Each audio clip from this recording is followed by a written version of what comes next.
Hi, welcome back. Today we've got another special project. This is special project number 2.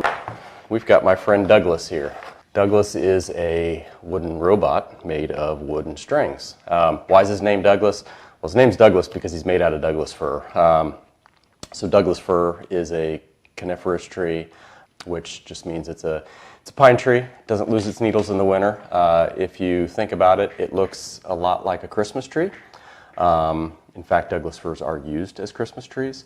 But what I like about it is it's very easy to work with. It's a decent looking wood, and it also holds up really well to the elements. So this is Douglas. We're going to set Douglas aside, and I'm going to teach you how to make your own Douglas, or whatever you want to call them.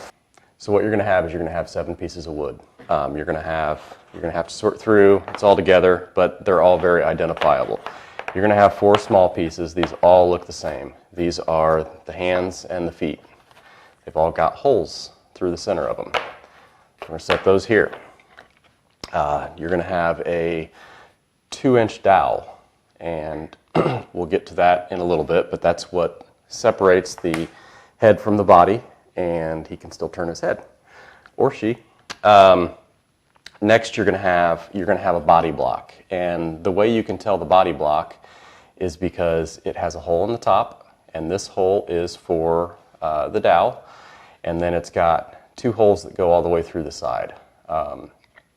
And so those are for these ropes for the arms and legs. And then you'll notice these are not centered. They're more towards one side than the other. That means this side is the front. Doesn't have to be, but it's going to be as I put mine together. This one I've already decorated the front of mine. And then for the top, for the head, the only hole it has in it is this 1/2-inch hole here, because it goes like that. And mine, I've already put a face on it. So you may want to decorate it before you put it together. You may want to decorate it after. Just remember orientation here. This hole is going to go down like that. And then you're going to have 2 pieces of string that are about 20 inches long or so, about 2 feet maybe. And really that's all it's going to take.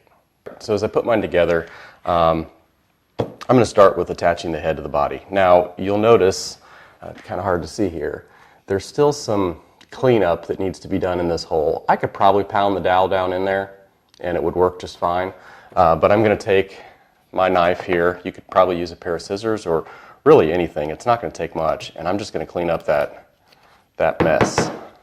So really simple. Dowel goes in the hole. It's a very tight fit. You probably won't be able to push it in by hand. I prefer to use my mallet, and this is just a rubber mallet. So the nice thing with the rubber is if you hit the head of this with a regular hammer, you'll get mushrooming effect, which means it'll start to flatten out the top and it'll spread out, and then it won't fit in this hole. And then so you're going to line up this hole.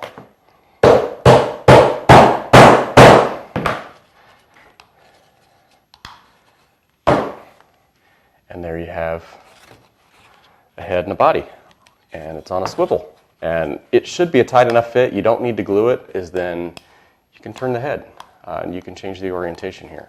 So the next thing I'm going to do is I'm going to put the feet on. And so the feet, I'm going to run my rope through the bottom hole, and it could be a little challenging. You may need to stick a pencil or something through here just to clean out if there's any sawdust still in there. And the reason I say it's going to be challenging is because when you cut this rope, it frays. Unless you cut it with a hot knife.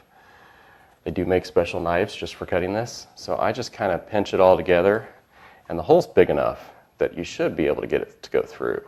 So if you can't get it to go through, in the case of it like this one, I'm going to take a piece of tape,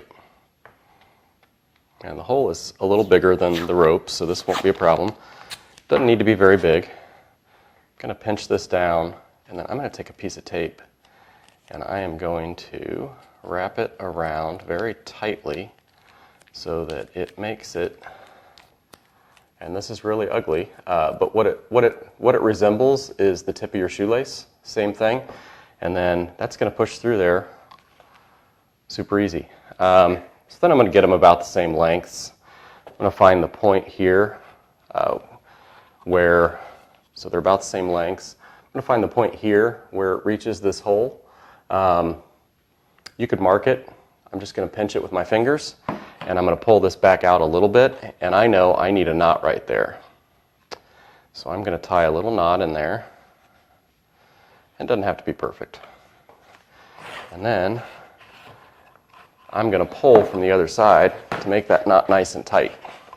So what that does is that keeps this from pulling through there. You don't have to do this, but what it does on the finished one is it keeps his legs the same length or his arms the same length. Again, you don't have to do it that way. And then I'm going to try and get a knot on this side really close.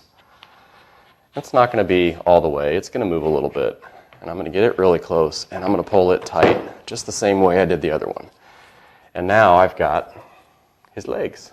So then I'm going to take and I'm going to put a foot on. And these are all the same, so it really doesn't matter. Unless you've already painted them or decorated them, then it may matter. But I'm going to put that through. And you notice I still have a piece of tape on here. And then I'm going to just kind of loosely tie a knot. I'm going to hold them up and see about how long I want this to be. How long do we want his legs? I like that. Then I'm going to have to probably put a piece of tape on this other end because I've got to put it through.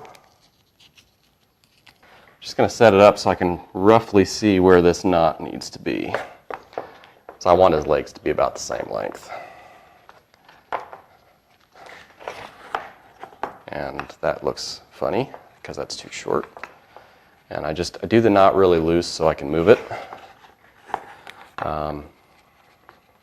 And I want to get it close, but I don't need it to be exact. And then I'm just going to pull it tight. And there you have it. There's his legs.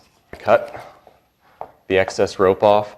Now don't cut it all the way against the knot because the knot may, if the knot comes loose and comes undone, then you're out of luck. I leave a quarter to a half an inch or so. And then what happens is it just kind of frays out. And as long as your knot's pulled tight before you cut it, there shouldn't be any problems at all. Next step is we're going to do the same thing with the arms. He could just have goofy string arms and hands. You could take something else and make hands. But I'm going to go ahead and use the blocks because I've already got them here. Maybe you have a goofy setup. Maybe he's got longer arms than legs. I'd love to see some goofy robots. And now I have Douglas, and I have my friend Not So Flat Stanley here. He's going to go with us some places. You'll also find packaged with these kits, you'll find some round caps, little wooden caps. I purposely didn't use any here, but what you could use them for, you could put them on the side as ears, you could put them as a nose, eyes, you could have it as this button-down shirt. There's a couple different sizes, and so be interested to see what you do with those. Just glue them on.